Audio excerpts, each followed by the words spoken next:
Nuestro padre Abraham tiene muchos hijos. Muchos hijos tiene nuestro padre Abraham y yo soy uno de ellos. Alabemos todos al Señor.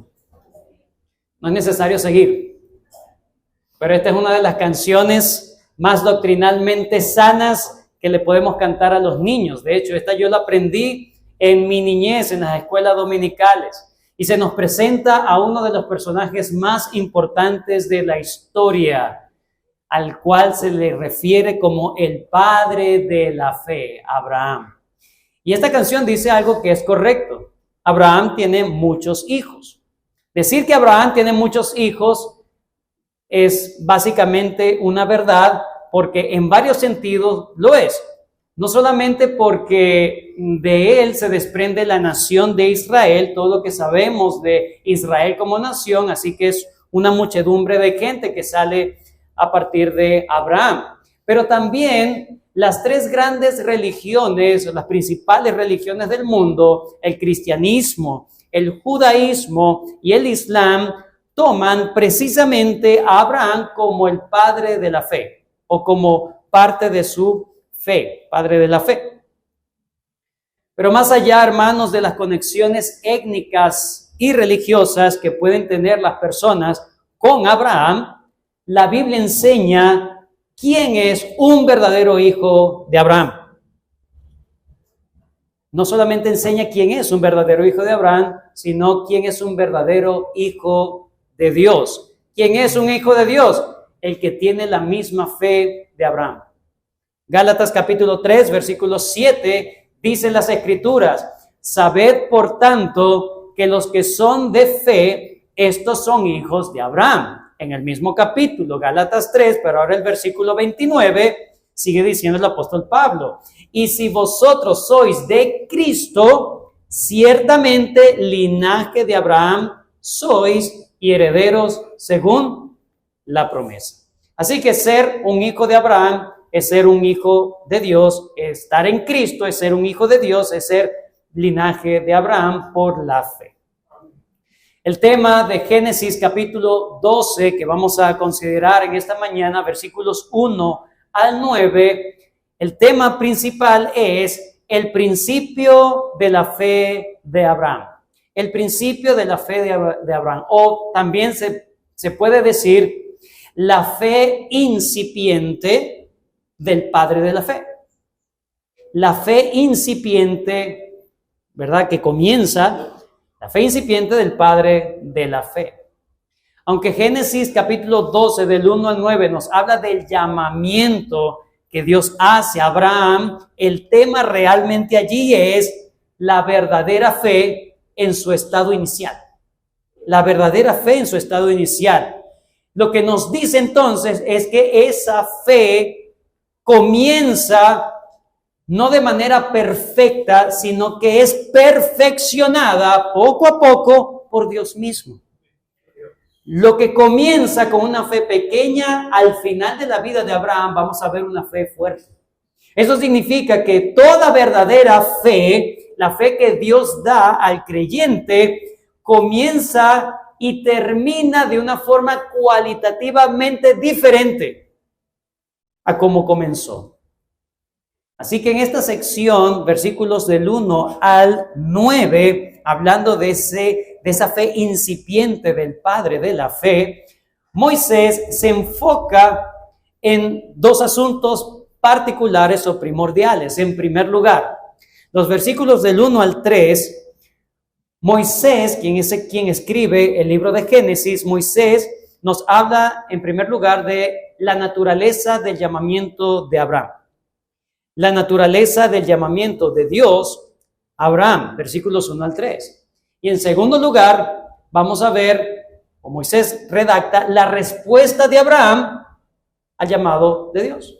La respuesta de Abraham al llamamiento de Dios. Dos puntos que vamos a ver en esta mañana. Sin embargo, antes de considerar nuestro primer encabezado en esta mañana, es importantísimo recordar o resaltar el contexto en que se da este llamado a Abraham. ¿Cuál es el contexto? ¿Cuál es el marco de referencia en que se da el llamamiento a Abraham? La promesa de Dios en Génesis 3:15. Ese es el contexto. El llamado a Abraham está dentro del contexto, debemos interpretarlo en el contexto de Génesis 3:15. ¿Qué Dios prometió en Génesis 3:15? En medio del juicio, en medio de la caída del hombre, Dios promete que un descendiente de la mujer, la simiente de la mujer, aplastaría la cabeza del diablo, la cabeza de la serpiente, es decir, destruiría la maldad. Destruiría y acabaría con la maldición que ellos se acarrearon por su caída. Esa esperanza mesiánica estaba conservada por medio de la descendencia de Set. En contraste con los descendientes de Caín, aprendimos que los descendientes de Set eran aquellos que invocaban el nombre de Jehová.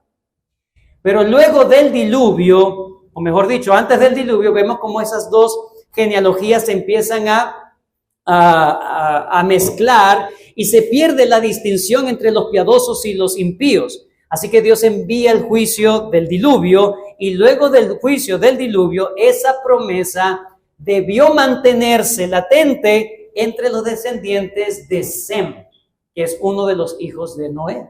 Ya Noé había profetizado en Génesis 9:26 que Sem era el bendito por Dios, el bendecido por Dios. Así que la descendencia de Sem eran los que tenían que permanecer invocando el nombre de Dios, pero lamentablemente la descendencia de Sem también se corrompió como el resto de la humanidad y sufrió el mismo juicio de confusión y dispersión universal en la Torre de Babel.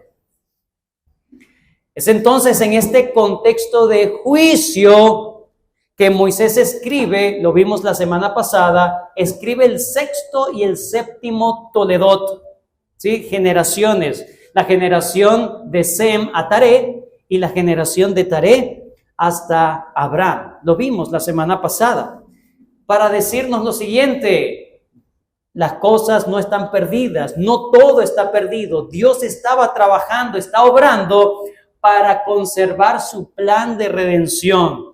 Nada ni nadie puede estorbar, distorsionar y mucho menos detener que Dios cumpla sus promesas, su propósito. Él es fiel. Así que Génesis 12, el llamado que Dios hace a Abraham en Génesis 12, no es solamente porque Dios ama a Abraham, es porque Dios tiene un plan que quiere ejecutar por medio de Abraham. Abraham es un instrumento. Aquí el protagonista es Dios, no Abraham. Es lo que Dios está haciendo por medio de Abraham, o mejor dicho, lo que Dios quiere hacer por medio de Abraham. Dios no quiere que se siga desvaneciendo o que se desaparezca esa esperanza mesiánica y elige a Abraham para esto. Así que eso es el llamado de Abraham. Es simplemente Dios haciendo su obra para su propósito y no para la felicidad de Abraham. Vamos entonces a ver nuestro primer encabezado. Ahora sí, teniendo ese contexto bien claro, vamos a estos versículos. Versículos del 1 al 3 nos habla de la naturaleza del llamamiento de Dios a Abraham. La naturaleza del llamamiento de Dios a Abraham. Aquí vamos a ver dos asuntos principales, muy importantes, que definen la naturaleza de este llamamiento. En primer lugar, vamos a ver la razón del llamado de Dios a Abraham. La razón, ¿por qué Dios lo llama? Versículo 1. Pero Jehová había dicho a Abraham: vete de tu tierra y de tu parentela y de la casa de tu padre a la tierra que te mostraré. En el capítulo anterior, cuando vimos Génesis 11 del 27 al 32, vimos que ahí se presenta el origen de Abraham. Se nos habló acerca de su contexto familiar, su contexto matrimonial y su contexto religioso. ¿Cómo era Abraham? ¿Quién era Abraham?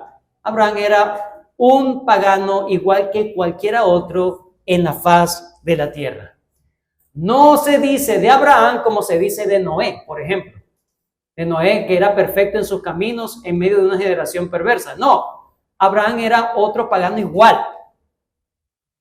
Josué, capítulo 24, versículo 2, lo mencionamos la semana pasada, pero aquí vuelvo a repetirlo. Josué 24:2, dijo Josué a todo el pueblo: así dice Jehová, Dios de Israel: vuestros padres habitaron antiguamente al otro lado del río, esto es, Taré, padre de Abraham y de Nacor, y servían a dioses extraños. ¿Qué eran ellos? Idólatras. ¿Qué era Abraham? Un idólatra. Pero cuando tú ves también su contexto familiar y su contexto matrimonial, tú puedes preguntar, ¿por qué Dios elige a un hombre así? ¿Por qué Dios elige a un hombre así? Si Dios quería traer a un descendiente de la mujer, ¿cómo elige a un hombre que está casado con una mujer estéril? Si Dios quería hacer permanecer su legado, su promesa piadosa, ¿cómo elige a un hombre pagano? ¿Cuál es la razón? Aquí Moisés nos está diciendo, Dios había llamado a Abraham. Dice de manera explícita, Dios había escogido a Abraham para sus propósitos santos. ¿Cuál es la razón de ese llamamiento? De un hombre pagano, con trasfondo desordenado. La elección libre, soberana de Dios. Esa es la respuesta. La elección libre y soberana de Dios, la pura gracia de Dios. Abraham no se ganó el favor de Dios. Abraham no buscó el favor de Dios y Dios lo eligió. Dios lo escogió para sus propósitos. La misma razón por la que Dios escogió a Abraham para hacer su propósito es la misma razón por la que Dios escogió a Jacob en vez de a Esaú. Romanos capítulo 9. Romanos 9:10. Y no solo esto, sino también cuando Rebeca concibió de uno, de Isaac nuestro padre, versículo 11, pues no habían nacido, ni habían hecho aún ni bien ni mal, para que el propósito de Dios conforme a la elección permaneciese, no por las obras, sino por el que llama. Versículo 12, y se le dijo, el mayor servirá al menor, como está escrito, a Jacob amé, mas a Esaú aborrecí. A los ojos de nosotros, el mejor dotado, la persona, el prospecto, sería Esaú, un hombre fuerte, un cazador, un hombre recio, un hombre, un varón. En cambio, Jacob, mentiroso, tramposo, mamiteado, por así decirlo, con su mamá. ¿Qué era? Aquí no prevalece quién por lo que hace o deje de hacer, sino el propósito de Dios. Lo que Dios quiso escoger. Dios escogió a Abraham, no porque Abraham era especial. Abraham fue especial porque fue escogido por Dios, nada más. Todo es Dios, hermanos. La Biblia, el texto sagrado, es un texto que nos muestra a Dios. Abraham es un actor de reparto. El actor principal es Dios. Dios es el protagonista. Pero noten la palabra pero en el versículo 1. Capítulo 12, versículo 1. Pero Jehová había dicho a Abraham. Aquí nos dice que Abraham fue escogido por Dios y su fe incipiente fue imperfecta. ¿Por qué? Porque nosotros recordemos que aunque Dios ya había hablado a Abraham, Abraham realmente no había obedecido a Dios. Los versículos anteriores, capítulo 11, versículo 31. Versículo 31. Y tomó Taré a Abraham, su hijo, y a Lot, hijo de Aram, hijo de su hijo, y a Sarai, su mujer, su nuera, mujer de Abraham, su hijo, y salió con ellos de Ur de los Caldeos. Versículo 1. Pero Jehová ya se lo había dicho a Abraham. Vete de tu tierra, no de esta tierra, de tu tierra, de donde tú naciste, y deja tu familia. Ese fue el mandato específico de Dios a Abraham. Salte de tu tierra y de tu parentela. Pero Abraham no obedeció a la primera. No obedeció a la primera. Dios le había dado una orden clara a Abraham, y Abraham, en sus primeros pasos, en que Dios ya tenía de alguna manera una comunión con él, Abraham le desobedece a Dios. Hechos capítulo 7, versículo 2, nos habla más claro de esto. Hechos 7, 2. En Hechos 7 vamos a encontrar al primer mártir de la historia de la iglesia cristiana, Esteban, el diácono de la iglesia de Jerusalén, a quien apedrearon. En medio de su juicio, él levanta y habla lo siguiente. Hechos 7, versículo 2. Y él dijo, Esteban: varones hermanos y padres, oíd.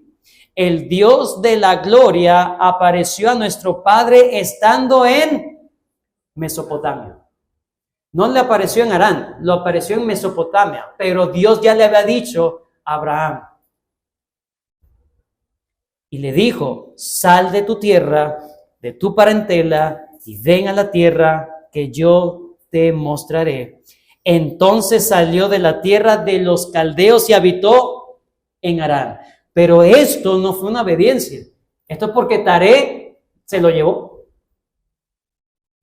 Él dependía de su papá. Él amaba a su papá más que a Dios. Esto significa entonces, por un lado, que esa desobediencia o esa resistencia de Abraham no condicionó nunca la elección de Dios a Abraham.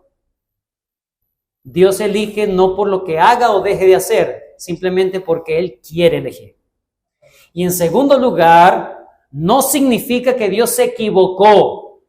¿Cómo vas a elegir un hombre tan rebelde, tan resistente a tu voluntad? No es que Dios se equivocó a quién iba a elegir. No, es que Dios le encanta. Se deleita en mostrar misericordia en aquel que no lo merece. Eso se llama gracia.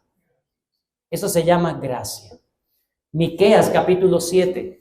Miqueas capítulo 7, versículo 18. Miqueas 7, 18.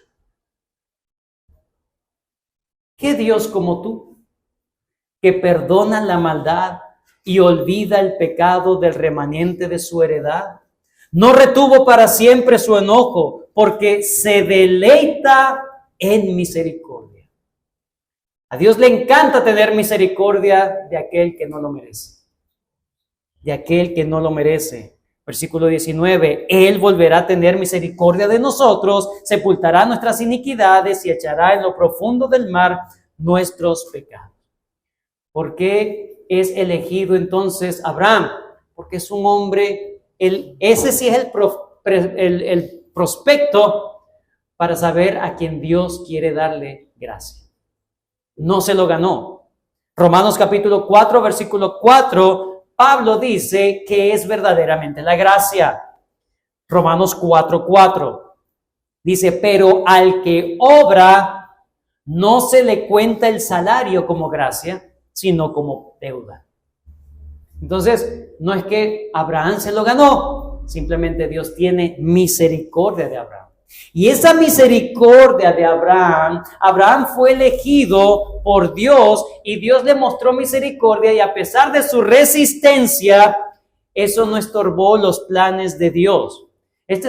Simplemente estamos viendo que Él es un simple vaso de barro, un hombre imperfecto como tú y como yo, que Dios lo elige para sus propósitos eternos y santos. Segunda de Corintios capítulo 4, versículo 7, pero tenemos este tesoro en vasos de barro, para que la excelencia del poder sea de Dios y no de nosotros. Así que vemos que esa fe incipiente, esa fe inmadura de Abraham, lo llevó a desobedecer al mandato de Dios, aunque esto no significó que no tenía la verdadera fe. Pero esa desobediencia, el Señor la disciplinó, y bien fuerte. Bien fuerte la disciplinó. Sigan viendo Hechos 7. Hechos 7. En el versículo, nos habíamos quedado en la primera parte del versículo 4. Dice, entonces salió, hablando de Abraham, entonces salió de la tierra de los caldeos y habitó en Harán.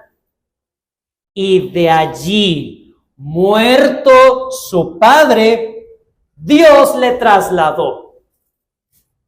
Dios le trasladó a esta tierra en la cual vosotros habitáis ahora. Muerto su padre, Dios lo quebrantó. Dios le quitó el ídolo de su corazón. Es una fe incipiente, recuerden. No es una fe fuerte. Es una fe que todavía antepone sus placeres y sus amores terrenales antes que Dios. Y eso se puede admitir en un recién convertido. Está aprendiendo a obedecer a Dios. No obedece de manera perfecta. Esto es un consuelo también para aquellos que están comenzando en la fe. Tú puedes, sí, yo quiero, deseo, quiero hacerlo, pero tropiezo mucho. No te preocupes. Tu fe va a ir progresando. El Señor nos ha dado medios para que tu fe se vaya fortaleciendo poco a poco. Los medios de gracia son disciplinas formativas.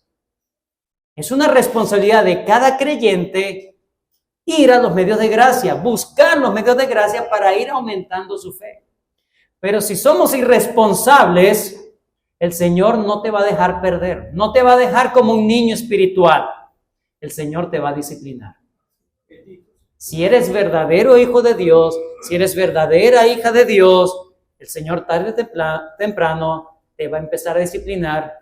Y mientras más fuerte sea tu resistencia, más fuerte será la disciplina. Si eres verdadero hijo de Dios, no pienses que tus desobediencias a lo que Dios te está pidiendo, te ha estado pidiendo, quedarán sin disciplina.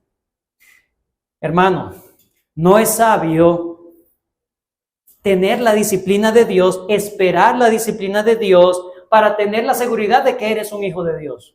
No es necesario. No es necesario. Dios tiene hijos y esos hijos los va a disciplinar. Pero Dios no quiere que tú lo tientes a Él. No quieres que juegues con Él. Sea obediente, sea un hijo, una hija obediente. Eso es lo que Dios quiere con nosotros. Ya hemos visto entonces la razón de la elección de Abraham. ¿Cuál es la razón? La gracia de Dios. La pura gracia de Dios, la bendita elección de Dios incondicional.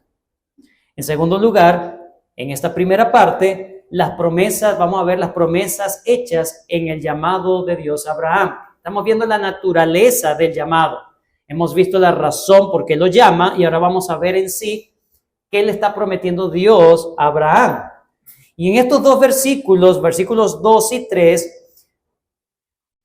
Moisés quiere que nosotros entendamos la calidad, la magnitud de las promesas que Dios le había dado a Abraham. Es una cosa impresionante. Vamos a verlas. Versículo 2. Y haré de ti una nación grande. Lo primero que le promete es resolver el problema de infertilidad de su mujer. Le promete fertilidad. No solamente fertilidad, tener un hijo, dice, haré de ti una nación grande. Le está prometiendo multitud de hijos. Multitud de hijos. Imagínense, este hombre, Abraham, se llama padre enaltecido, pero no tenía su primer hijo, todavía ya tenía 75 años. ¿Cuántas familias, cuántas parejas esperan o anhelan tener un hijo? Cualquiera, todos. Pero si Dios te lo está prometiendo, te voy a resolver ese problema. Porque Abraham no respondió inmediatamente a la voz de Dios. Le está ofreciendo una cosa espectacular, muy grande, pero no solamente le está prometiendo es resolver ese problema de fertilidad o el problema de la infertilidad. La segunda promesa dice, y te bendeciré. Esa promesa tiene que ver con una prosperidad integral, no solamente de forma material, sino espiritual. Te bendeciré. Tercera promesa, engrandeceré tu nombre y serás bendición. Engrandeceré tu nombre, le está prometiendo reconocimiento, fama y renombre. Todos te van a conocer como un hombre bendito, como un hombre bendito por mí. Serás bendición, dice. Entonces, mire cómo las promesas son demasiado abundantes, son muy grandes, son espectaculares para un simple mortal como Abraham. La cuarta promesa, bendeciré a los que te bendijeren y a los que te maldijeren, maldeciré. Le está prometiendo seguridad. Dios le está prometiendo, yo te voy a cuidar, te voy a bendecir, te voy a proteger. El que se meta contigo se metió conmigo. Y el que te bendiga, yo también es mi amigo. Los amigos de mi amigo. Versículo 3. Y serán benditas en ti todas las familias de la tierra. Dios no solamente le promete seguridad y protección, sino que le promete que por medio de él vendrá la bendición a todas las familias de la tierra que tienen la maldición. ¿Cuál es la maldición? Estar separados de Dios. Esa es la maldición. Estar alejados de la presencia de Dios. Le está diciendo, por medio de ti voy a quitar la maldad. Por medio de ti voy a resolver el problema que ha habido entre Dios y las criaturas, el pecado. Miren la abundancia de las promesas. Es enorme, es incalculable, es sobreabundante. Todas estas cosas a un simple hombre. Entonces nos preguntamos, ¿cómo puede entonces un hombre que se le están prometiendo todas estas cosas resistirse a la voluntad de Dios?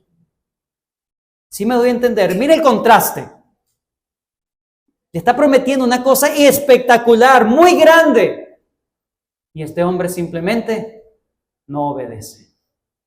Hay dos opciones. Hay dos opciones por la desobediencia. La peor es que para este momento de su primer llamado, Abraham estaba muerto en delitos y pecados. Muerto en delitos y pecados. Para él son locura.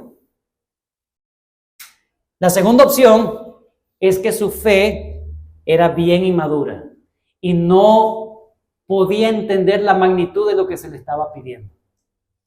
Estaba aprendiendo a obedecer, pero al final se estaba resistiendo. Es un niño espiritual que todavía no obedece al 100% a su Dios.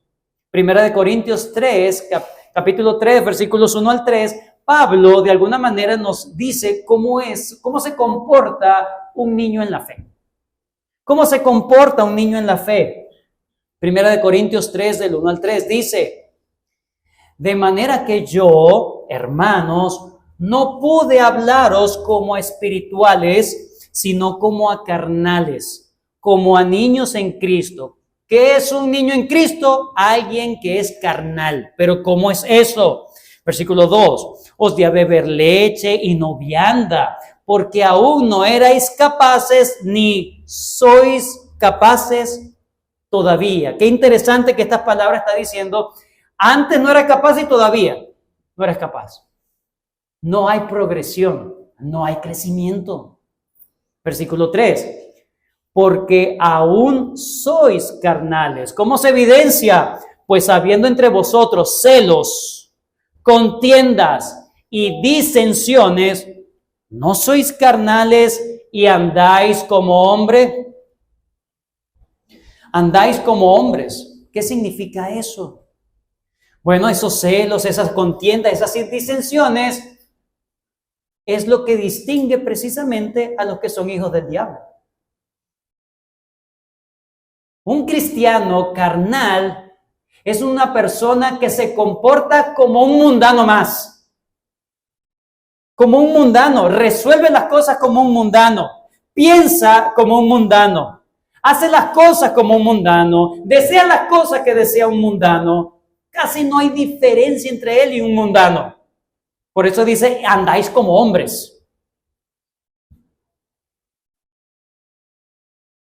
El cristiano que es débil en la fe, que es inmaduro en la fe, ¿por qué es tan desobediente? Precisamente porque todavía no ha aprendido a colocar a Dios como el centro de su universo. Y por eso es que le cuesta tanto. Por eso es que tiene tantas decisiones difíciles. La playa o la iglesia. ¿Quién será, Señor? ¿Cuál es tu voluntad? Compiten amores en su corazón antes que una resolución completa y al 100% es Dios y ya. Resuelvo las situaciones como las resuelve cualquiera. Llega el policía, entonces, bueno, ¿con qué le colaboramos, Señor? Resuelve igual que resuelve el impío. Piensa igual como piensa el impío. Quiere hacer las cosas, planifica las cosas como lo hace el impío. No piensa cuando planifica hacer algo, no piensa, ¿esto le agradará a mi Señor o no le agradará? ¿Esto traerá tropiezo a mis hermanos o no le traerá? No piensa en eso, simplemente piensa en su placer. La quiero pasar bien y ya. Un cristiano mediocre, inmaduro. Y como dije anteriormente, ese cristiano inmaduro que se le ha prometido tanta gracia en el Evangelio, es capaz de rechazarlo. Primero, es muy probable que sea un niño espiritual, pero no te confundas, porque ese cristiano carnal se parece mucho al que está muerto espiritualmente. Entonces no te confíes. No te confíes. Es que yo soy un cristiano carnal y ya. No vaya a ser que sea un muerto espiritual pensando que eres simplemente un niño en la fe.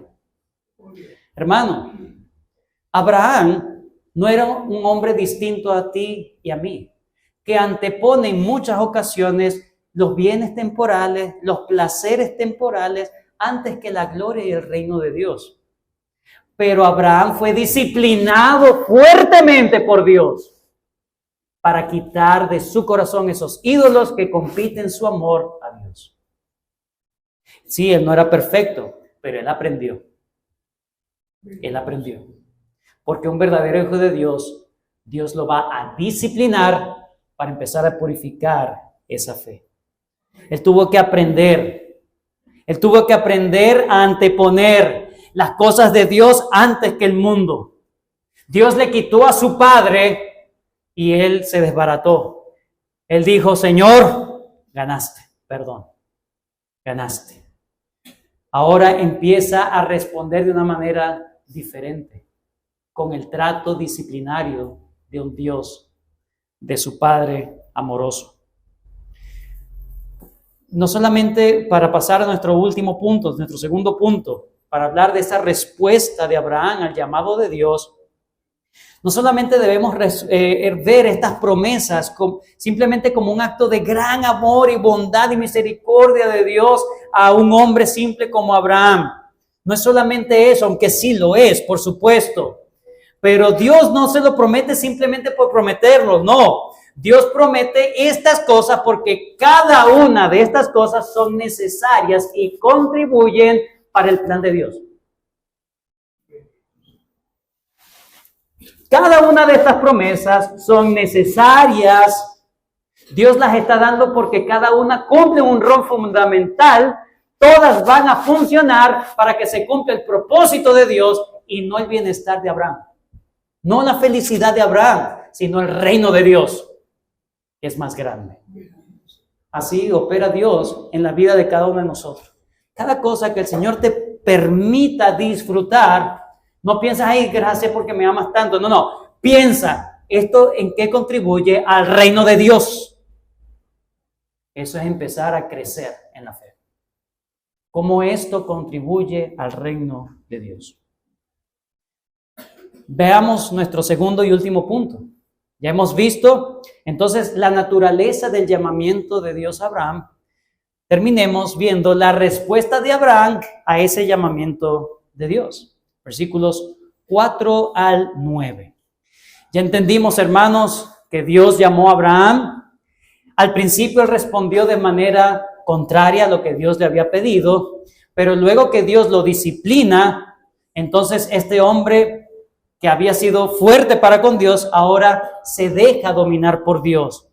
Dios le ha quitado los ídolos de su corazón, le ha quitado a su padre, ese era el ídolo de su corazón, y ahora vamos a ver cómo empieza a actuar Abraham. En resumidas cuentas, Abraham empieza a actuar en fe. Abraham empieza a actuar en fe. Hay dos cosas que Abraham hace que se nos narran en estos versículos del 4 al 9. Dos cosas. Número 1, versículos 4 al 5, vemos que Abraham se arrepiente de su desobediencia. Abraham se arrepiente de su desobediencia. Versículo 4. Y fue Abraham como Jehová le dijo. No hay una resignación de parte de Abraham. Bueno, ya que tú siempre ganas, Señor. No, ahora él va a obedecer a la voz de Jehová. Jehová es su Señor ahora.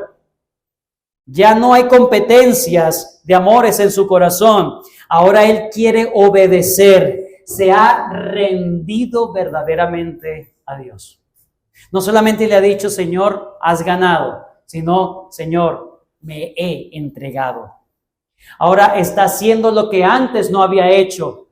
Y lo mejor de todo es que lo está haciendo, hermanos, de corazón. Note todo lo que dice el texto. Se fue Abraham como Jehová le dijo, y Lot fue con él. Y era Abraham de 75 años cuando salió de Harán. Hermanos, nunca es tarde para empezar a obedecer al Señor.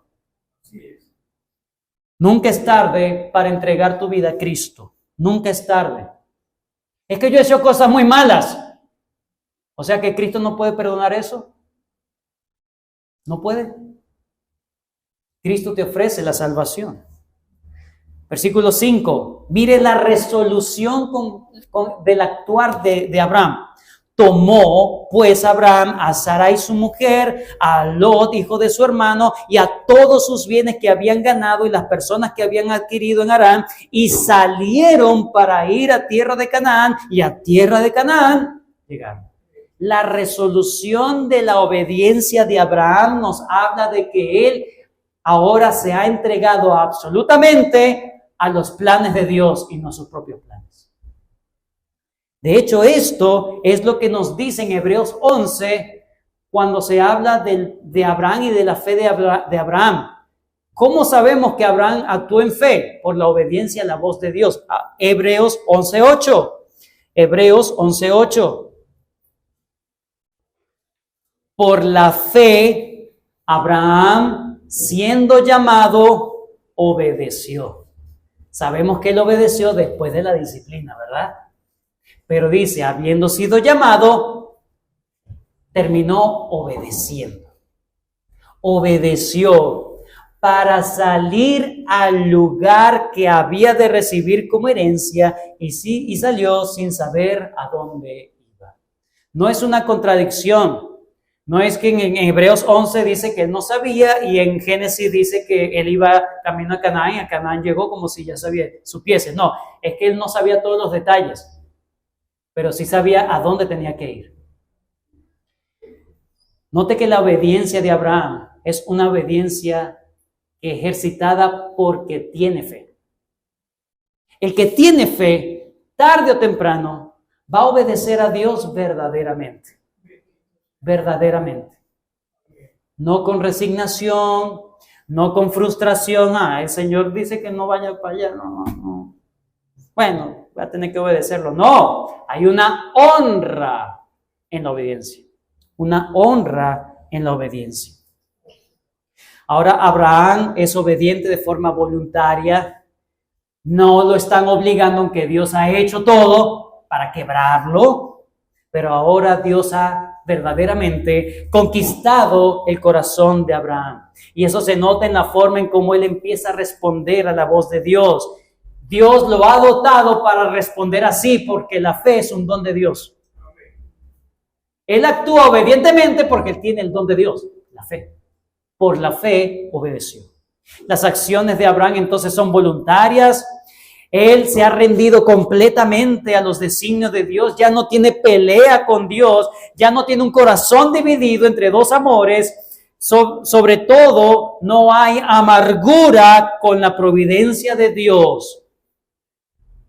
No hay amargura en el corazón de Abraham para obedecer a Dios. Ahora él descansa en el Señor y quiere agradar al Señor que lo ha disciplinado. Su obediencia es consciente, su obediencia es resuelta, su obediencia es intrépida, valiente. No solamente se dispone a obedecer, sino que obedece completamente. Llega al sitio donde tenía que haber llegado desde antes. Pero una vez más, vemos que aunque ahora sí empieza a obedecer a Dios, todavía obedece de forma incompleta. No es perfecta su obediencia tampoco. ¿Saben por qué? El texto lo dice. Dice, se fue Abraham como Jehová le dijo y Lot fue con él. Dios le había dicho, vete de tu tierra y de tu parentela. Despégate de tu familia. Ah, bueno, pero es que Lot se le juntó, ¿no? No, versículo 5. Tomó pues Abraham a Sarai su mujer y a Lot. O sea, no es que simplemente Lot dijo, yo puedo ir. No, es que venga, usted se va conmigo. Quiso ser más bueno. Todavía necesita ser refinada su fe, pero ya está por lo menos, hay signos de vida. Está obedeciendo. No de manera perfecta, es como una arritmia, pero por lo menos ya hay señales de vida. Y en eso ya vemos la primera parte. Entonces, su actuar de fe se arrepiente de su desobediencia. No de manera perfecta, absoluta, pero ya hay evidencias de vida. Pero los versículos 6 al 9 nos hablan de que ahora él empieza a reclamar la tierra prometida. Interesante. Empieza a reclamar la tierra prometida. Note allí, versículo 6. Y pasó Abraham por aquella tierra hasta el lugar de Siquem, hasta el encino de More.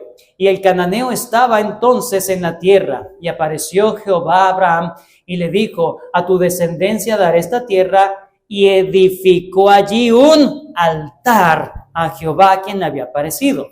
Versículo 8. Luego se pasó de allí a un monte al oriente de Betel y plantó su tienda teniendo a Betel al occidente y a Ai al oriente y edificó allí altar a Jehová e invocó el nombre de Jehová.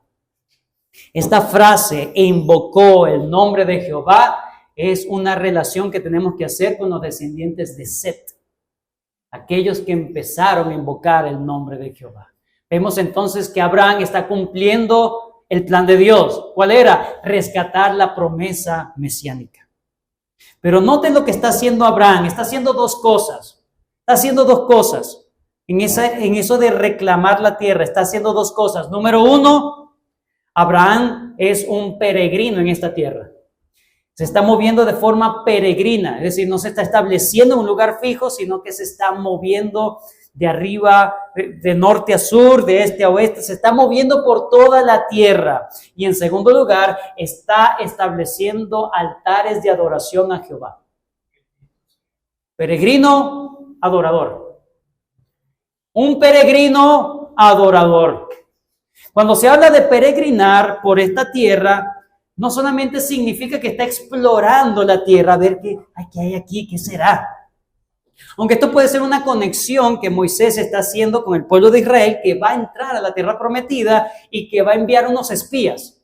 Pero Más allá de simplemente identificar la tierra, explorar o espiar la tierra o reconocer la tierra, aquí el simbolismo es que Abraham está diciendo: no pertenezco a esta tierra, aunque es la tierra prometida. No pertenezco a la tierra, a esta tierra. Estoy esperando algo mejor. Hebreos capítulo 11, versículo 9. Ese es el corazón. Hebreos 11, 9. Hebreos 11, 9. Por la fe, una vez más, por la fe. Habitó como extranjero en la tierra prometida, como en tierra ajena, morando en tiendas con Isaac y Jacob, coherederos de la misma promesa, porque esperaba la ciudad que tiene fundamentos, cuyo arquitecto y constructor es Dios. Él esperaba algo mejor que esta tierra nada más. Él sabía que Dios le tenía algo mejor, mucho mejor preparado, y para él simplemente era un asunto temporal. Él no clavó sus estacas tan profundas que no podía moverse de la tierra. Eso por un lado. En cuanto a ese peregrinaje, vemos cómo él empieza a moverse. Pero en segundo lugar, empieza a establecer altares de adoración en la tierra prometida. No solamente fue un peregrino, sino un peregrino adorador en tierra ajena. Un peregrino adorador. Es decir, no solamente él empieza a recorrer, sino que empieza a adorar. Empieza a establecer la adoración en medio de un pueblo maldito, los cananeos. Malditos por Dios. Ahí empieza a resplandecer la luz de Dios. Adoración a Jehová en medio de esa oscuridad, por medio de un hombre. Así como los padres deben permanecer haciendo altares de adoración a Dios en sus hogares. En sus hogares. Un hombre que está estableciendo altares de adoración, como hombres de fe que establecen altares de adoración en donde se encuentran. Como dijo Juan Calvino, escuche esto, hablando de Abraham. Abraham se esforzó tanto como pudo en dedicar a Dios cada parte de la tierra a la cual tenía acceso y la perfumó con el olor de su fe. Estos altares, hermanos, son una señal de dedicar, de reclamar los recursos para Dios. No para Él, no para sus propósitos, para sus deleites, sino para la extensión del reino y el establecimiento del reino de Dios. ¿Cómo usas tú los recursos que el Señor te ha dado, hermano? Tú piensas, lo que yo tengo, lo que el Señor me ha dado por gracia, ¿qué tanto están contribuyendo para la extensión del reino de Dios? Eso es un acto de adoración. No solamente saber que no pertenezco a este mundo, sino qué estoy haciendo, qué tu vida está aportando, hermano, para la extensión del reino de Dios en este mundo. Estos dos altares, el primero se encuentra en todo el centro de Canaán. En todo el centro de Canaán. Dice que construyó allí en lo que se llama el encino de More. El encino de More. Sin embargo, Moisés más adelante en Deuteronomio 11:30 lo llama el encinar de More. La palabra encino de More tiene que ver con un árbol muy grande, como un roble, como del Líbano. El encino de More. Pero cuando Moisés dice el encinar, más adelante en Deuteronomio 11:30, el encinar de More está hablando de un jardín completo, de un jardín allí en More. ¿Cuál es el símbolo allí, hermanos? Abraham está llegando a un huerto, está llegando a un jardín donde hay un gran árbol. Se está reconstruyendo el Edén. El Edén no es simplemente un lugar físico. El Edén es la comunión que tiene Dios con su creación. Abraham está allí en More. El primer altar de adoración está en un jardín donde hay un gran árbol, haciendo similitud a la imagen de Edén. Dios entonces está restaurando su santuario en la tierra a través de Abraham. Lo que Adán perdió, Abraham lo está alcanzando, Dios lo está alcanzando por medio de Abraham. Abraham, un impío pagano llamado por gracia, está retornando, por así decirlo, al Edén, a tener comunión con el Creador. Así que Abraham es un hijo de Dios. Un hijo de Dios. Y el segundo altar que se nos dice está entre Betel, lo colocó entre Betel y Ai. Estos dos sitios se mencionan más adelante en la historia bíblica. Betel, para los tiempos de Abraham, no se llamaba Betel, se llamaba Luz. Y es bautizado Betel por Jacob, cuando huía de Esaú, donde Dios se le presentó, ¿verdad? Que estaba esa visión de ángeles subiendo en una escalera hacia el cielo, subían y bajaban. Entonces él lo bautizó como casa de Dios. Betel, casa de Dios. Moisés no usa la palabra luz, usa la palabra con la cual bautizó Jacob, casa de Dios. ¿Por qué? Porque es un contraste con Ai. Ai es, el nombre Ai significa casa de ruina. La imagen aquí es, Abraham se establece en medio de la ciudad de Canaán, en medio de la tierra de Canaán, se establece en un lugar intermedio entre la casa de Dios, Betel, y la casa de ruina, que tiene que ver con los impíos. Ai, que daba en dirección a Sodoma y Gomorra. Abraham es un peregrino que vive entre dos mundos, entre la presencia de Dios y la presencia de los impíos. Así como nosotros en medio de la semana estamos cerca de Ai, de las casas de ruina, los domingos es la casa de Dios. Y eso va a desaparecer cuando venga Cristo. Estaremos por siempre en la casa de nuestro Señor. Esa es la imagen que se nos da aquí. Abraham se establece adoración, una adoración temporal entre dos mundos. Para terminar, hermanos, Abraham, bueno, dice el versículo 9, Abraham partió de allí caminando y yendo hacia el Negev. Ese texto nos está anunciando simplemente que la intención de Abraham es seguir colocando altares de adoración en la tierra prometida. Para terminar, hermanos, Abraham es solo una imagen de un mejor Abraham, de Cristo. Abraham se le prometió un pueblo, a Cristo también. A Cristo se le prometió un pueblo de toda lengua, de toda nación, la iglesia, y él la ganó por su sangre. A Abraham se le prometió regalos, riquezas, fama, honor. Cristo. En Cristo están todos los tesoros de la sabiduría y el conocimiento verdadero. Todo el tesoro de los cielos está en Cristo. A él se le prometió un gran nombre, engrandecer su gran nombre. A Cristo se le ha prometido un nombre que es sobre todo nombre, para que todo aquel que en él cree no se pierda, mas tenga vida eterna. Y a Abraham se le prometió una bendición. Cristo no es simplemente un portador de bendición de Dios, él es la bendición de Dios. Cristo es quien va a erradicar la maldad. La maldición de la cual todos tenemos, solamente en Cristo es resuelta. El problema más grande no es el dólar. El problema más grande es que ya no tenemos visa para Estados Unidos. Ese no es el problema más grande. Y si clasifica la Vinoteto no podemos ir para allá. No. El problema más grande es que estamos alejados de Dios. No tenemos comunión con Dios, estamos malditos por Dios. El único que resuelve es Cristo.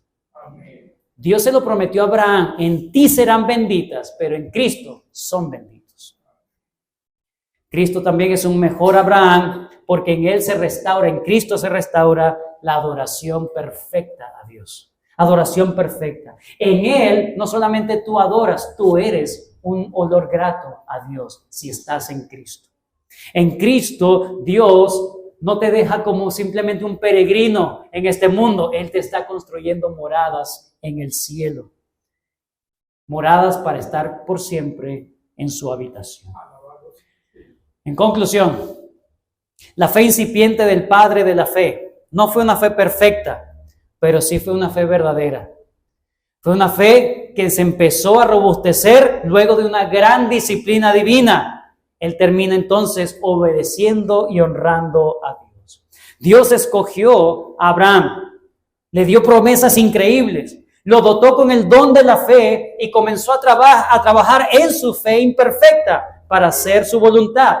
Pero no lo hizo por amor simplemente a Abraham, lo hizo por amor al reino, lo hizo por amor a él mismo, porque él no quiere perder a ninguno de los suyos. Abraham y las promesas que Dios le dio se cumplen solamente en Cristo. Cristo es un mejor Adán, es un mejor Abraham, es un mejor Noé. El Hijo de Dios, el único Hijo obediente que nunca se halló engaño en su boca, Cristo Jesús. Él es la simiente que trae la bendición. Él es la bendición para restaurar la adoración y garantizar la comunión eterna con Dios. ¿Quieres eso? Abraham, hermano, fue escogido no por tener méritos, sino de pura gracia. No pretendas nunca ganarte el favor de Dios haciendo cosas. No, yo me entrego a Dios cuando cambie. No. Ven a Cristo, Él te va a cambiar, no te preocupes, Él te va a cambiar. Ven a Cristo, no te resistas más. Así como Abraham pudo o tuvo tropiezos al comenzar su vida cristiana, Dios empezó a madurar su fe. Sí, puedes tener tropiezos, pero ¿tú estás viendo crecimiento en tu vida cristiana?